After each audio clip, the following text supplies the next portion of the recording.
talk about some coaching considerations today, coaching upwards, downwards, and sideways. Starting off with a little bit of introduction in case we have not met before. This is me.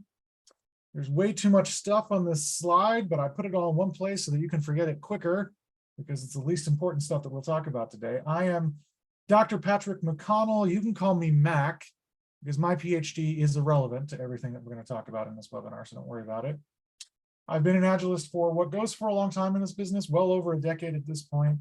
Started off my journey as a product owner, building geospatial and other mapping tools for government agencies.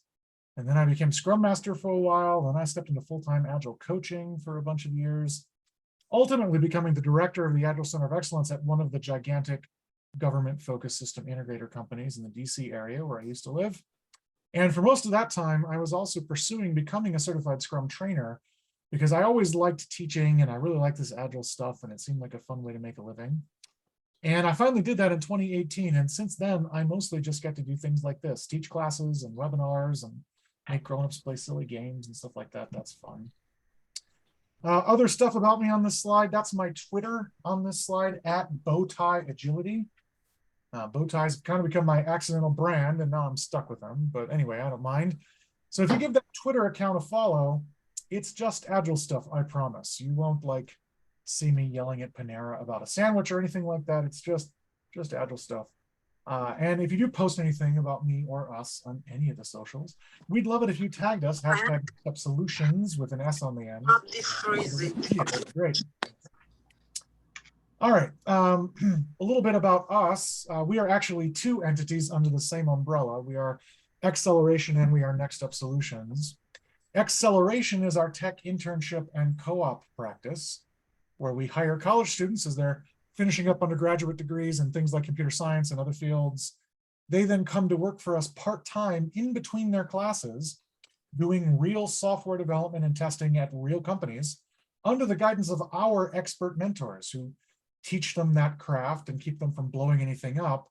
The companies that hire us get amazing work done at fantastic rates by our student learners. The students get amazing experience, which lets them go on to fantastic careers after they graduate. It ends up being kind of this win-win-win for everybody. And at Acceleration, that is actually the #2 ranked tech internship in the entire country, according to last year's Vault rankings. So we are very proud of what we do at Acceleration. And if you want to learn more about it, you can check it out at acceleration.com. As for us, NextUp Solutions, we are a certified Agile training provider based in the DC area, although operating kind of all over the place these days since we do things remote most of the time.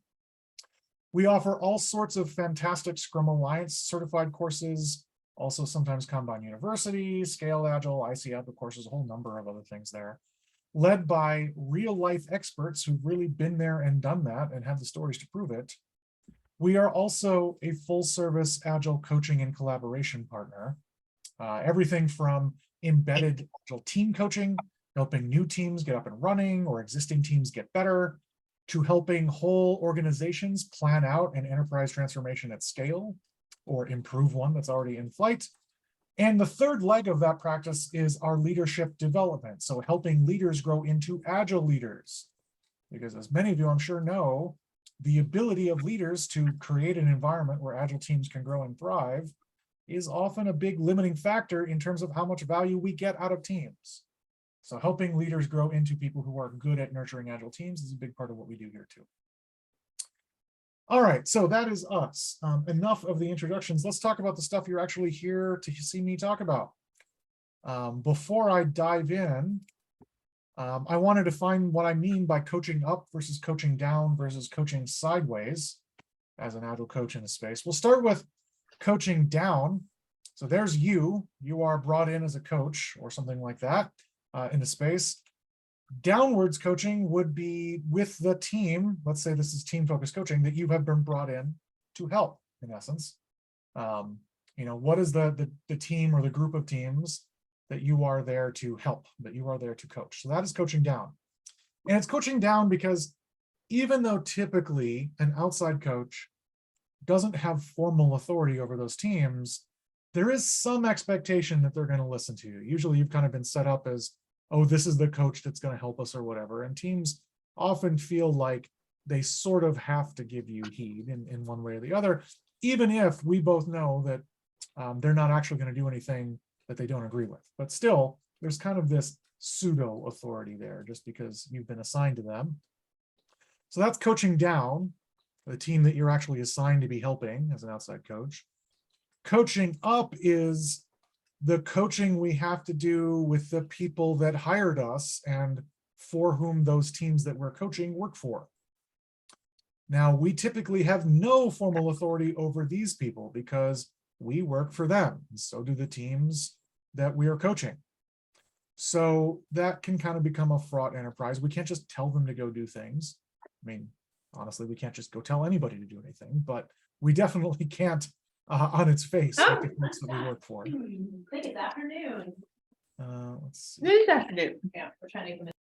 Anyway, and then coaching sideways would be other teams or stakeholders or entities in the organization that we are not directly working with, but who we also might want to influence because that'll make things easier for teams to deliver. It will be easier for the direct customers that we're working for, just restructure the organization in a way that's going to result in more value, more agility, more learning, all of those great things that we need to create amazing spaces that deliver amazing products.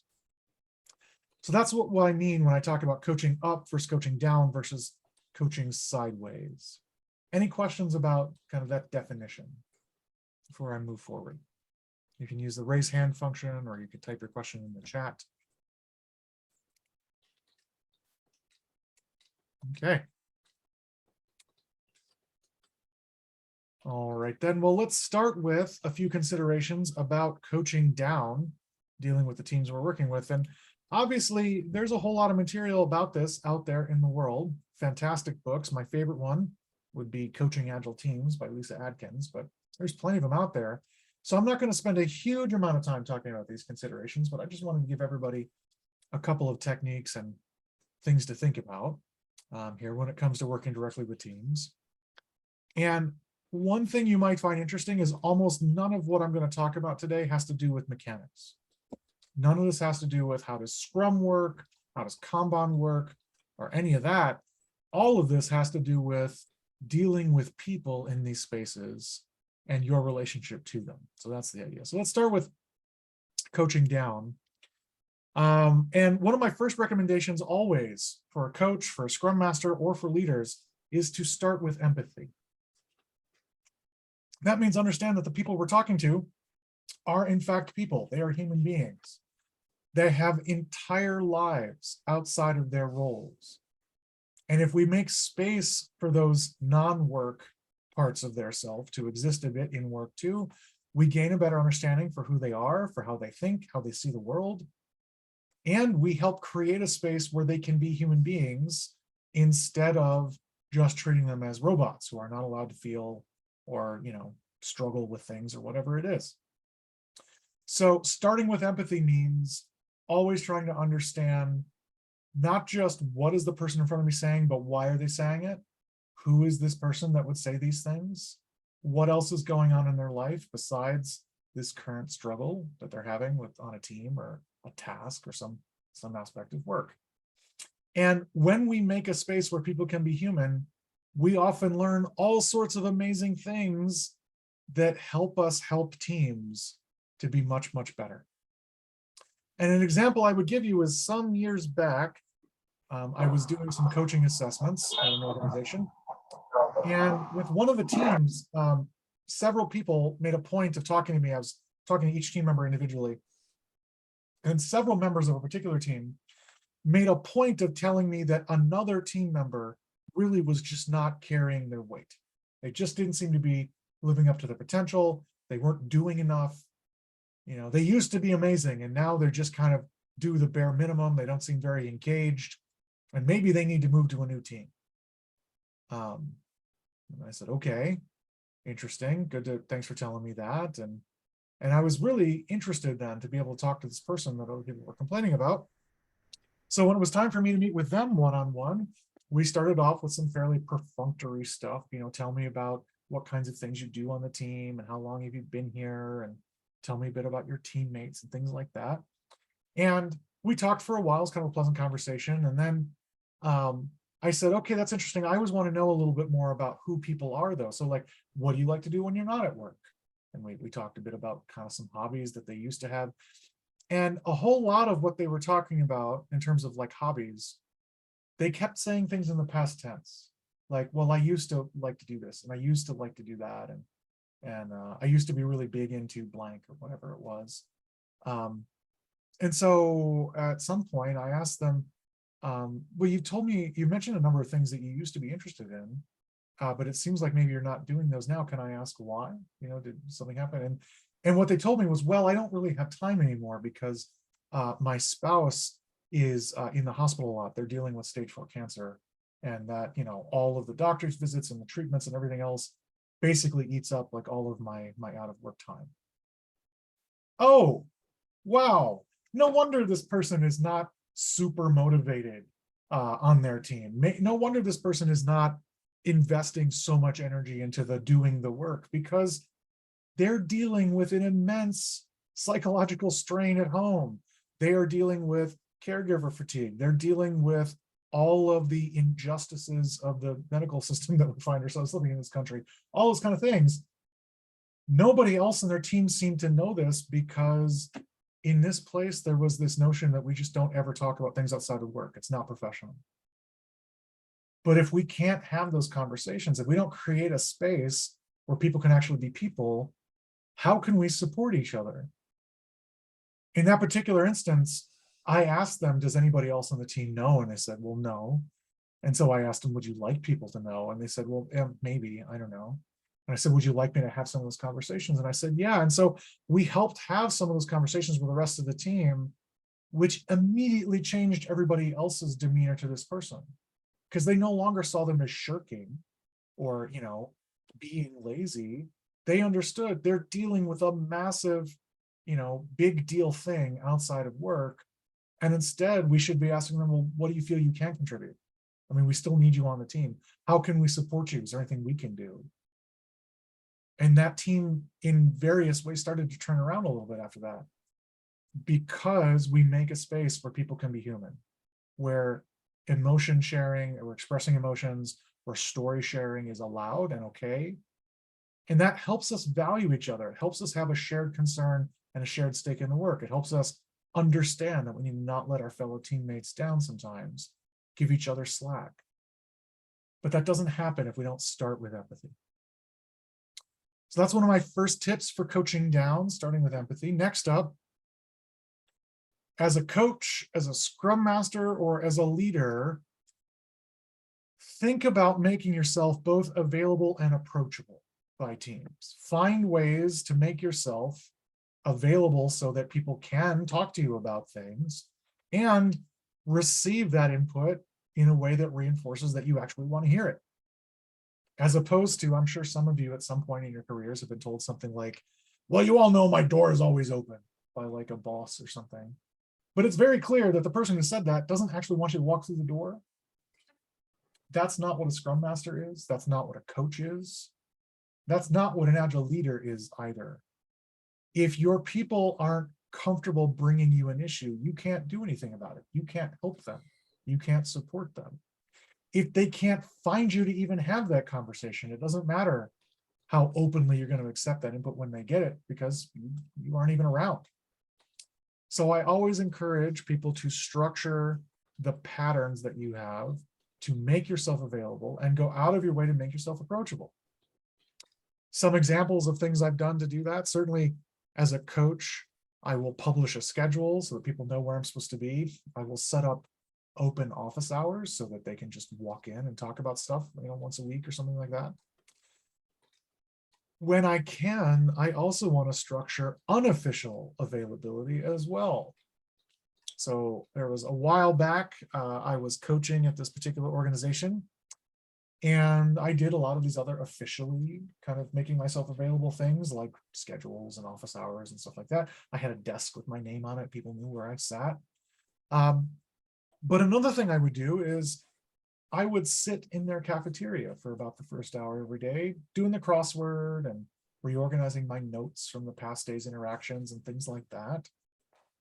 And the reason I was doing that was not just because I like doing crosswords, and I do, but also because the way that particular company was set up, this was pre-pandemic, of course, they existed in this giant open office plan environment where everybody can see what everybody else is doing. And if somebody walked up to me at my desk where everyone knows I'm the coach and that's where the coach sits, to have a conversation, that's very obvious and visible to everybody else on that floor. And then later they might have to answer uncomfortable questions like, what were you talking to the coach about? You know, do you think there's a problem on our team? You know, whatever it is. And there was a general lack of psychological safety in that organization that made people kind of reluctant to try to find me to have conversations. But everybody in that company would walk through the cafeteria in the morning to put away their lunch before sitting at their desk, or get a cup of coffee, or get a snack out of the vending machine, or whatever it is. So there's nothing at all unusual about people walking through the cafeteria. And if they happen to notice me and my recognizable bow ties and bald head, it's easy for someone I've never met to walk up to me and say, hey, are you that coach? Yeah. Oh, hi, I'm so-and-so. And then they sit down, we talk for a couple of minutes. Nobody assumes we're talking about work, even though often we are. And management got really upset at me pretty early on. You know, it seems like we're paying you blah, blah, blah an hour and for you to just do the crossword every morning. And I said, yeah, you are. Let me explain some of the things I've learned in those coffee conversations I've had every morning. Of course, without violating anybody's privacy or anything like that. But they were pretty quickly impressed by the amount of people I had managed to meet across their organization who were not on any of the teams that I was officially working with, but who it turns out I needed to meet in order to help make things better for those teams. So that's what I mean about structuring your patterns of behavior to make yourself available and approachable to teams. Now, when things are fully remote, obviously some aspects of this are harder. There's no cafeteria to go sit in. But there are other things you can do. Establishing Slack channels, making yourself available to people so that everyone has your email and phone to have conversations, creating ways for people to schedule time with you in ways that are private. All of those are things that you can try to do as well. I don't think they work necessarily as well as some of the things we can do in person, but they're still functional. The last of the tips I want to talk about for coaching down is a fundamental part of coaching is that coaching is a collaborative activity. That means we do things with teams, not to them. Typically, I don't have formal authority over the teams that I'm coaching, as I said before, but still, there's often an expectation from the organization that brought me in that teams are going to follow my advice or whatever it is. It doesn't really matter, though. If the teams don't buy in to the recommendations I make, they're not going to do them. Or worse, they're going to pretend to do them while I'm watching and then stop doing them as soon as I leave. And that doesn't really do anybody any good. So if I make a recommendation to them that they don't think is possible, it's not going to happen. Instead, I have to figure out, well, if you don't think that this healthy pattern I'm suggesting is at all tenable here, what is the next least bad choice that we might try? What's a bridge between whatever we're doing now and something that feels slightly more functional? Sometimes it's not even that. Sometimes it's, well, what is something that I can get you to begin that shows that you have more agency than you think you do? And if we try an improvement, things might actually get better for us. But fundamentally, coaching is a collaborative activity. I cannot force teams to behave in any kind of way. I need to work with them to find a path forward that they believe in, that they think is tenable, and that they are willing to at least give an honest try to. Otherwise, nothing is really going to work from there. An example of that mindset, I will tell you, is in prior roles, I used to have to interview and place many Agile coaches, particularly on large government contracts. And one disqualifying question I would like to ask in interviews when I was meeting a new potential Agile coach for some role is I would say, let's say you've been sent to a team to work with them and something like estimating doesn't seem to be working out real well for them. What would you do about it? If their answer started with, well, I would sit everybody down and explain how estimating is supposed to work, and then we'd go from there. My response was typically, okay, cool, thanks for coming in. Don't call us, we'll call you. The problem is not that no one has ever explained to them the way it's supposed to work. Probably they've been told how it's supposed to work multiple times, and they are not doing that for some reason. So you're going to have to find out why. What is it about that that doesn't seem possible or workable or usable for them, and find something else that is.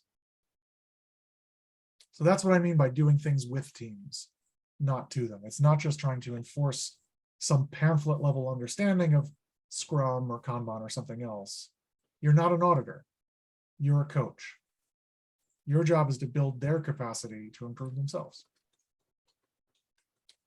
So those are just 3 considerations about coaching down, doing things with teams, not to them, structuring your behavior for availability and approachability, and starting with empathy. Any questions about any of those? And we'll spend just a couple of minutes here if anybody's got a question. You want to type it in chat or use the raise hand function.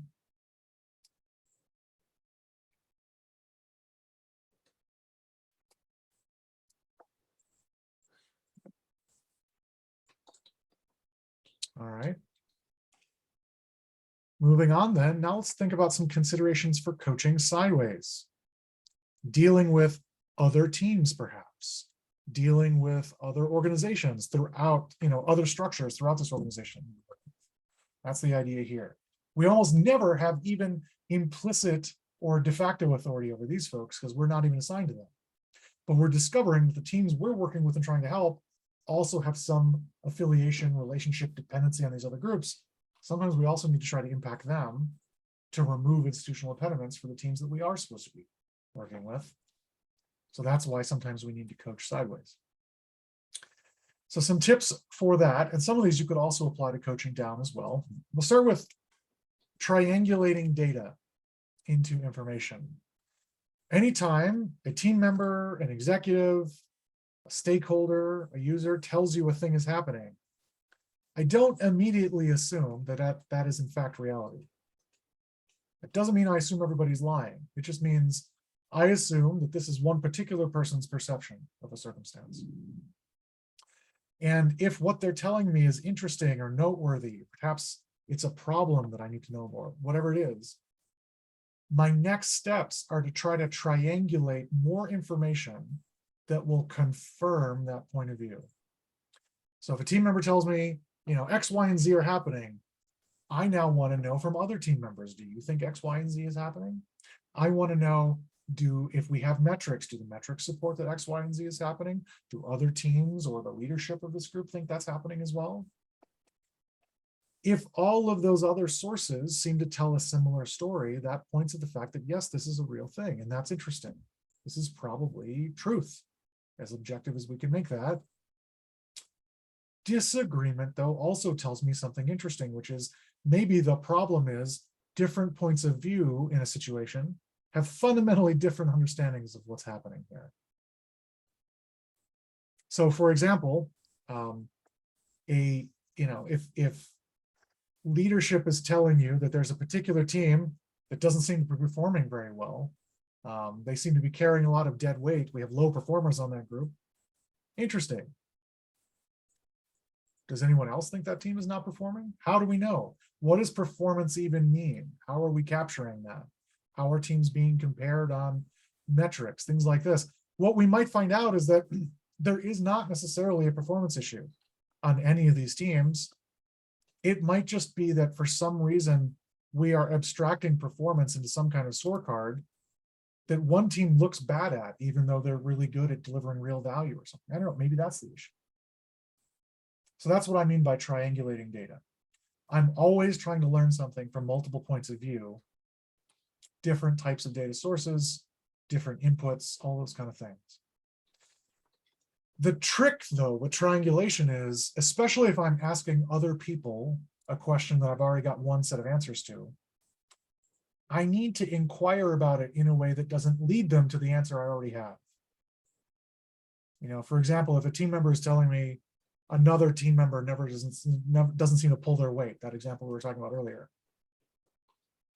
I wouldn't go to some other team member and ask them, do you agree that so-and-so doesn't pull their weight? Because first of all, I'm framing the entire circumstance in a negative light. The question is, are they okay or are they not performing? And I've set this expectation that other people in the team already feel this way, that they aren't performing. So I would need to ask that question in a way that is much more generic, much more open-ended, much more kind of vanilla, that isn't leading them to, tell me about, so I might go to another team member, for example, and say something like, how do we know who are our great team members? What defines a great team member here?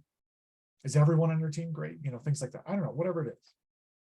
But I want to triangulate with questions that don't lead people to an answer that I'm already trying to work toward. So that's triangulation. Right alongside triangulation, I also think it's really important to always learn the backstory. Sometimes as a coach, you show up in a circumstance and you observe something that doesn't really make any sense to you. I guarantee that the people involved thought it was an okay idea when they started doing it.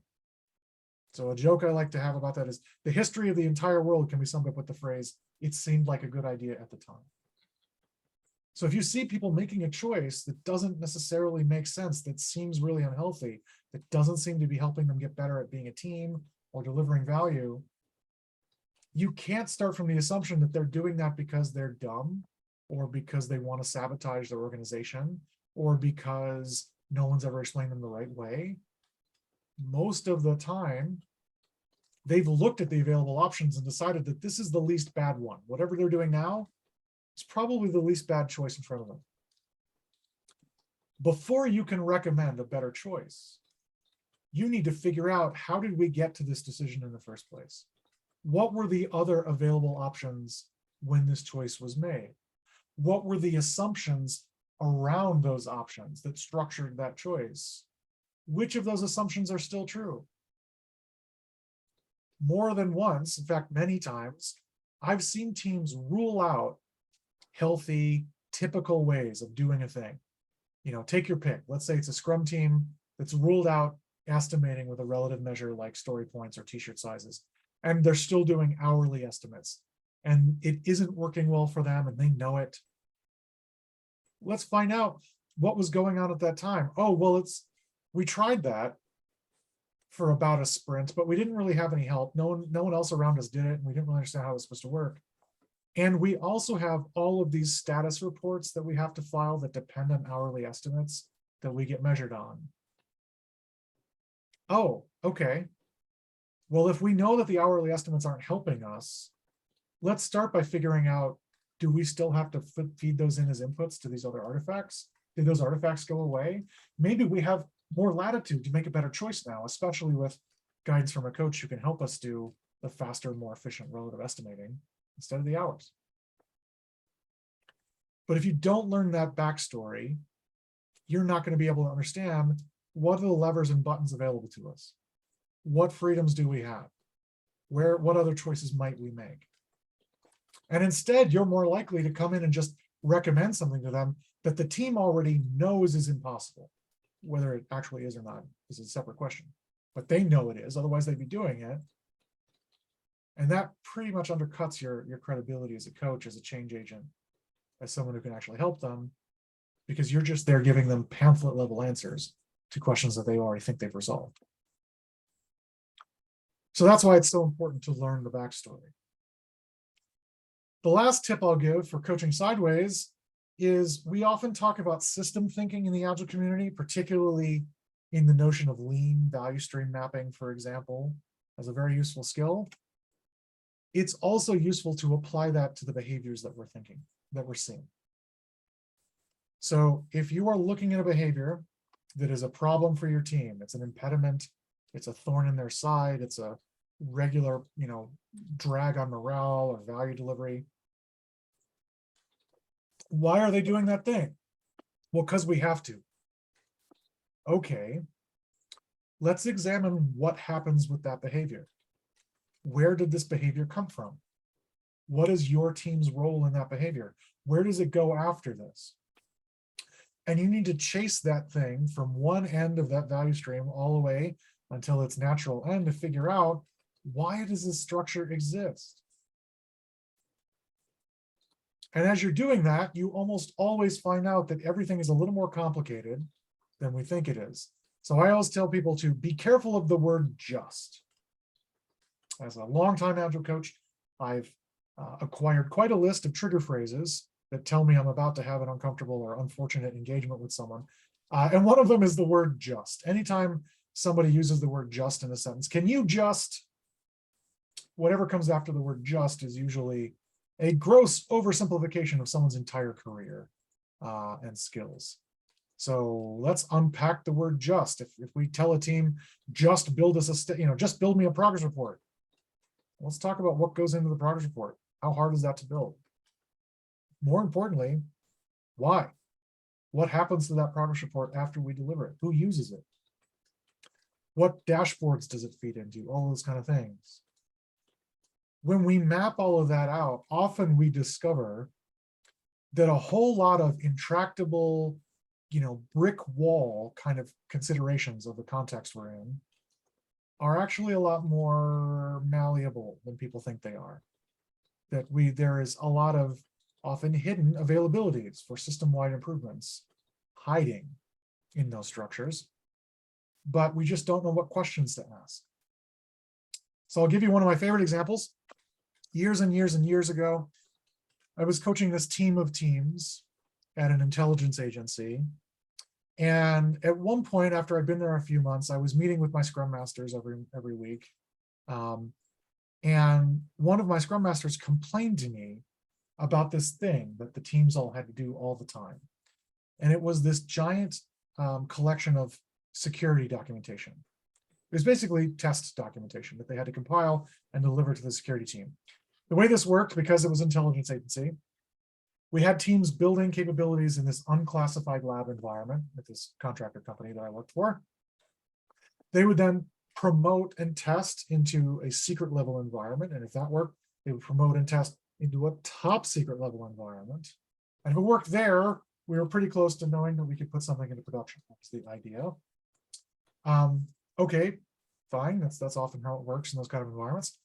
The thing was, every time these teams promoted up a level of classification, they would have to build and deliver this massive security testing artifact where they would have to document every single test that had been run on an either automated or manual fashion from the unit level all the way up to integration and regression level conditions for everything that was in that particular delivery.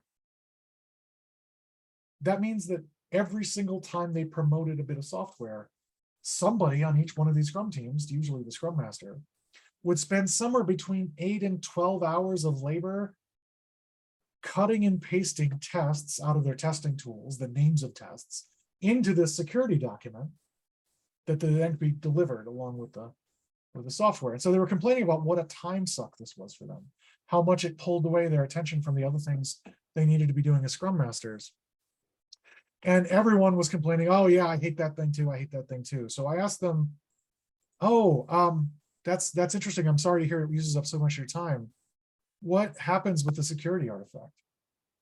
They said, well, we deliver it. I said, I know, but like, who do you deliver it to? And they said, well, the security team. I said, oh, I wonder what they do with it. Have you ever asked? I said, well, no. I said, well, let's go talk to them. What do you mean? Let's go talk to the security team. Let's find out. So we asked around, and it turned out the security team also worked for the same company on a slightly different task order of the same giant contract. And we could see them. They just sat on the other side of the floor, the same building we were in. So we walked over to them and we talked to them. We said, hey, are you the security people that received this giant testing validation artifact every time we promote software? And they said, yeah. And I said, neat. Hi, I'm the Agile coach. What do you do with this thing?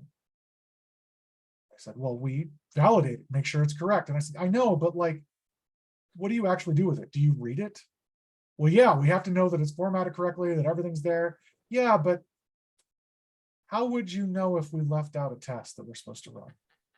Like, are you software developers? Are you able to interrogate this document and tell whether or not we've done enough testing? And he said, well, no.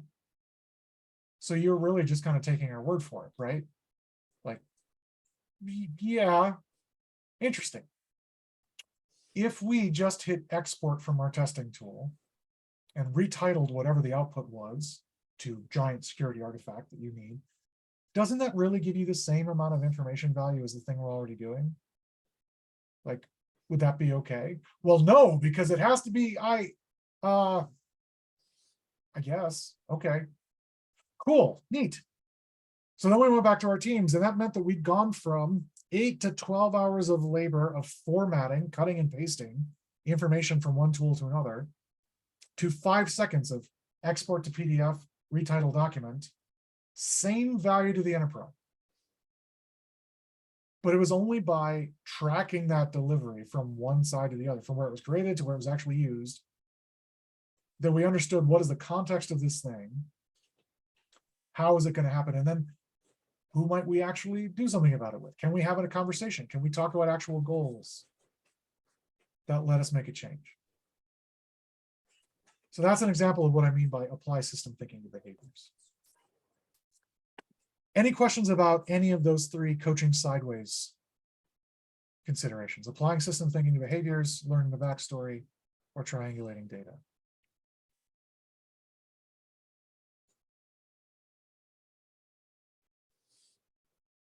All right. All right, then. Well, now it's probably time to talk about what many of you are here for most, which is to talk about considerations for coaching upwards, dealing with your direct employer, dealing with your bosses, dealing with higher up executives, maybe all the way up to the C-suite. And this is a big deal topic. I'm actually writing a book on it right now because I don't think there's good texts on this out there. So just a few sneak previews of some of the things that I'm talking about in that book. We'll start with learning their language. You might come in as a coach, you're talking about things like value delivery and self-organizing teams, and the importance of self-servant leadership, empiricism, making lots of small-scale experiments. But if their context is all rooted in a fundamentally different vocabulary than yours, yeah, but what about our OKRs? And I've got these dashboards, and we need to know that we have control. And what about our traditional iron triangle, triangle constraints, cost and schedule and scope, all those kind of things? You're going to have to figure out what is the vocabulary that matters to them? How do I frame the arguments that I need in languages they can actually internalize and hear, that they will consider, and not just write off as, oh, that agile, crunchy nonsense or whatever it is. And really what I'm saying is you need to learn their language so you can structure an argument in a way that makes sense to them, in a way that's going to matter to them. So here's an example. Common premise of Agile frameworks, it's right there in the Agile manifesto, is the notion of teams working at a sustainable pace. Meaning teams should plan to a level of commitment and effort that they can realistically maintain kind of forever. They're not burning themselves out. They're not always overcommitting, whatever it is. They're just working at whatever seems like as fast as they can go without sacrificing quality and damaging their own welfare. That's what we mean by sustainable pace.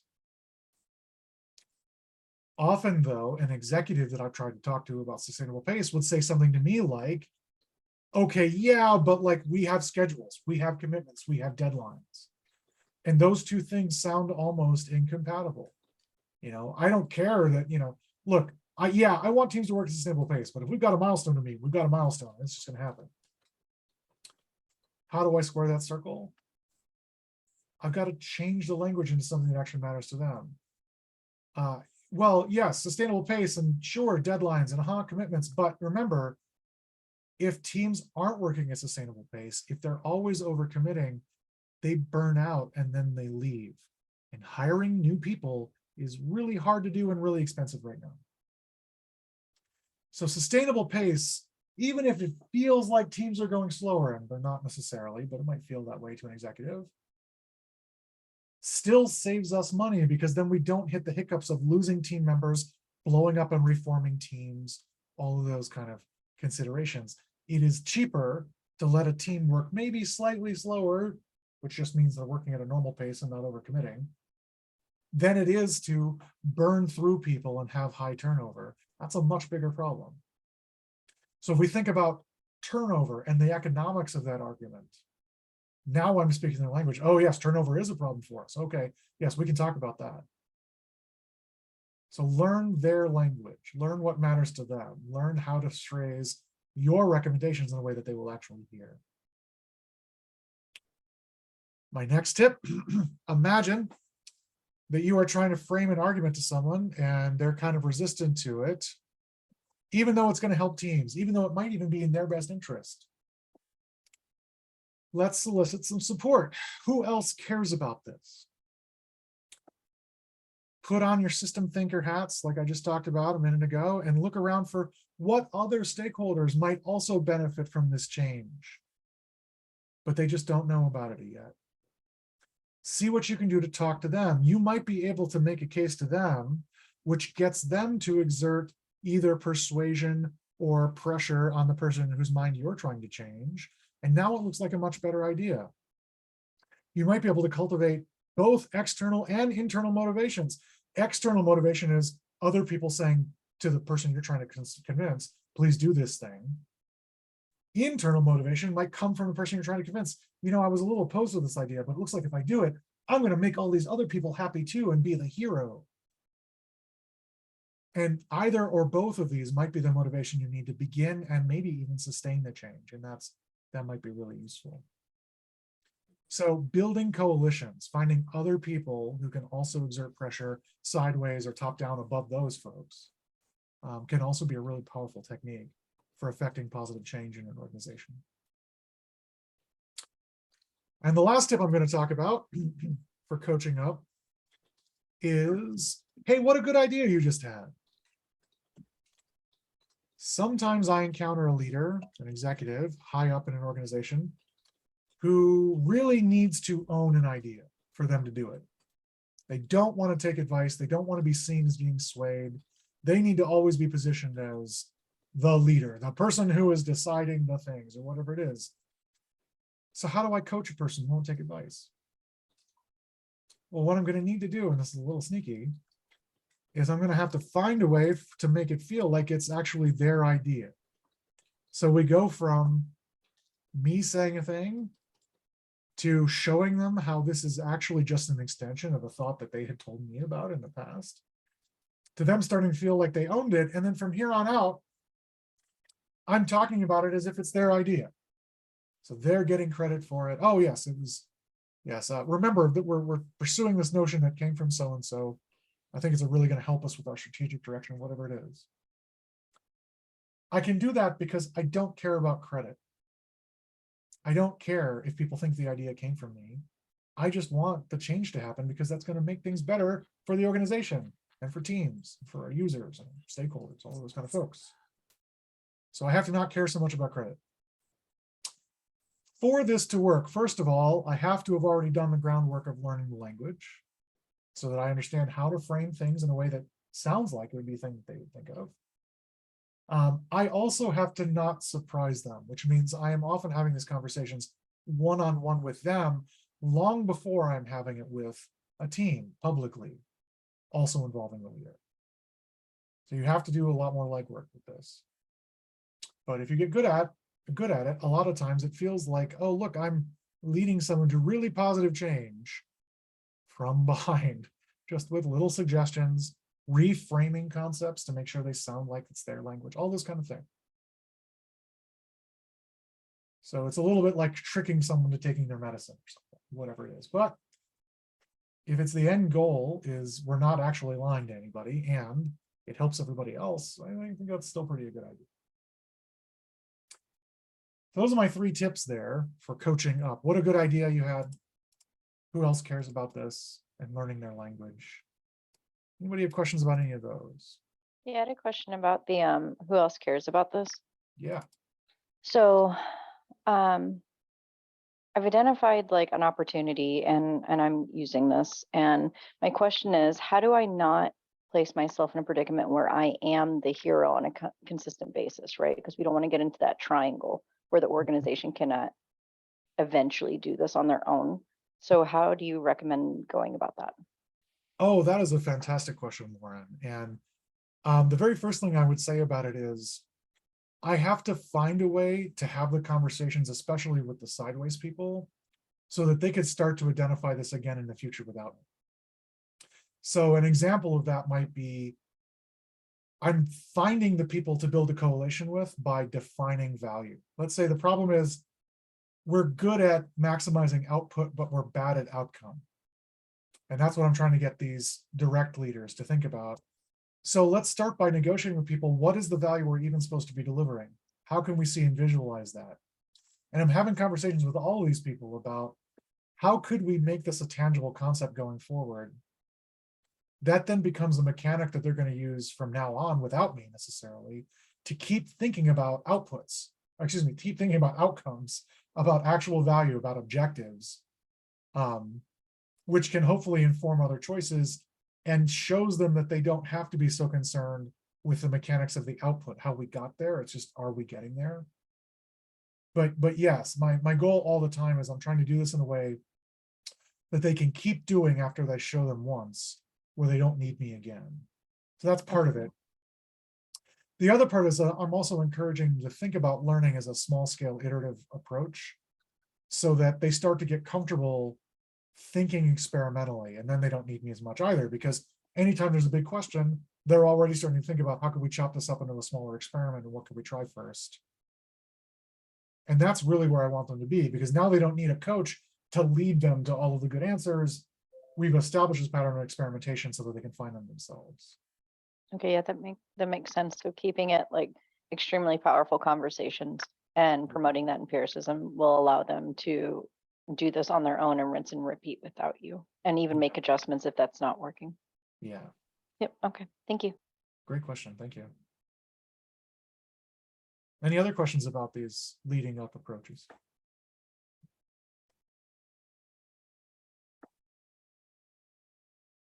All right. Well then, I guess we can go ahead and close out. Thanks for coming, everybody. Again, I'm Dr. Patrick McConnell. I'm the Vice President of Agile Services here at NextUp, which means I also lead our coaching and training practices in addition to being a trainer. Again, my Twitter is at bowtieagility for as long as Twitter continues to exist. And if you do LinkedIn, please, by all means, reach out and connect. I have a very large network of people all over the globe. Also, please consider giving NextUp a follow on all of the socials, especially LinkedIn, but also Twitter, Facebook, and Instagram. We will send out a version of the slides when we're done there, and a link to the recording to anybody who attended. And I will hang out in the class here until 1 in case anybody has any other questions. But in the meantime, thanks for joining, everybody. I hope you have